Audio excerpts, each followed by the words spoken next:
Dự đoán tương lai Việt Nam giai đoạn năm 2020 đến năm 2030.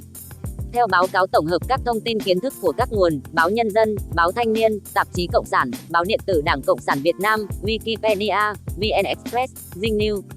1. Dân số. Trong thời gian này, tỷ lệ tăng trưởng dân số của Việt Nam sẽ khá khiêm tốn. 2. Kinh tế. Dịch bệnh COVID-19 kết thúc vào khoảng năm 2020 đến năm 2021, kinh tế Việt Nam và các nước trở lại hoạt động bình thường. Khu vực trọng điểm kinh tế phía Bắc phát triển mạnh mẽ. Vùng Tây Bắc sẽ trở thành một vị trí trung tâm du lịch mới.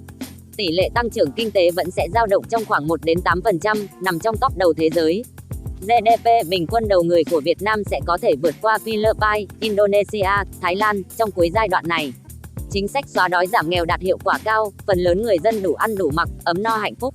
3. Đô thị. Các đô thị như Quảng Yên, Đông Triều, Phổ Yên, Nghi Sơn, La Di sẽ có khả năng trở thành thành phố trực thuộc tỉnh trong thời gian này.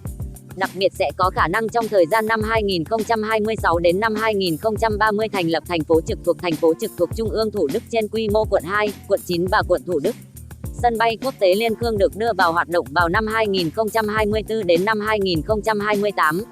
Đường cao tốc Bắc Nam sẽ hoàn thành và được đưa vào hoạt động vào năm 2024 đến năm 2027. 4. Khí hậu và thiên tai. Do sự ảnh hưởng của hiệu ứng nóng lên toàn cầu, các cơn bão cũng như là áp thấp nhiệt đới sẽ chỉ đổ bộ một vài đợt vào tháng 8, 9,10, vị trí đổ bộ phần lớn ở Bắc Trung Bộ. Dãy nứt gãy sông Hồng và sông Đà sẽ hoạt động mạnh hơn một chút, khả năng gây ra các chân động đất nhỏ từ 1 đến 4,5 độ Richter tại tâm chấn.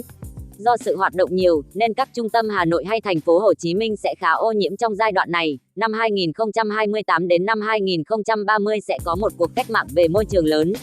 Tuy nhiên, các khu bảo tồn và rừng cây sẽ giành được sự bảo vệ của chính phủ trong thời gian này. 5. Năng lượng và công nông nghiệp. Các năng lượng sạch như thủy điện, gió và mặt trời sẽ được sử dụng nhiều trong thời gian năm 2020 đến năm 2025. Giai đoạn năm 2025 đến năm 2030 sẽ có thể diễn ra cuộc cách mạng năng lượng sạch trên toàn quốc. Nền viễn thông của Việt Nam vẫn sẽ tiếp tục lớn mạnh, tiên phong là Viettel. Ngành thủy sản sẽ gỡ bỏ thẻ vàng của EU trong giai đoạn năm 2021 đến năm 2024. Phóng thành công vệ tinh nhân tạo Nano Dragon lên không gian. Ngành lâm nghiệp sẽ suy giảm sản lượng do chính sách bảo vệ rừng của chính phủ trong thời gian này. Việt Nam sẽ vươn lên trở thành quốc gia xuất khẩu cà phê lớn nhất thế giới, soán ngôi Brazil. Do mực nước biển dâng cũng như nạn xâm nhập mặn tại đồng bằng sông Cửu Long, sản lượng lúa gạo sẽ ít đi đáng kể. Sữa bò bất ngờ trở thành mặt hàng nổi bật mới của Việt Nam với sự góp mặt của tập đoàn Vinamilk. 6. Quan hệ và ngoại giao. Việt Nam vẫn giữ được sự uy tín và tin tưởng lớn tại các cuộc họp, hội nghị của ASEAN, APEC và Liên Hợp Quốc. Các diễn biến tại Biển Đông diễn ra phức tạp, quan hệ Việt-Trung có nhiều sự biến động. Việt Nam mở rộng quan hệ và đặt sứ quán tại các nước Trung Đông và Phi Châu. Việt Nam và Cuba ký kết hiệp định đồng minh quân sự với nhau. 7. Chủ quyền và quân sự. Việt Nam đặt hàng thêm các thiết bị quân sự của Nga như tàu ngầm lớp Kilo, tiêm kích Su-35. Lần đầu tiên Quân đội Nhân dân Việt Nam chế tạo thành công chiếc xe tăng hạng nhẹ dựa trên mẫu xe tăng T-54 của Nga. Việt Nam đặt hàng thêm các thiết bị quân sự của Nga như tàu ngầm lớp Kilo, tiêm kích Su-35. Lần đầu tiên Quân đội Nhân dân Việt Nam chế tạo thành công chiếc xe tăng hạng nhẹ. Việt Nam đã chứng minh với Liên Hiệp Quốc và quốc tế dựa trên các yếu tố lịch sử, Trung Quốc buộc phải hủy bỏ và rút hoàn toàn tất cả các hoạt động, công trình và thiết bị của mình trên quần đảo Trường Sa.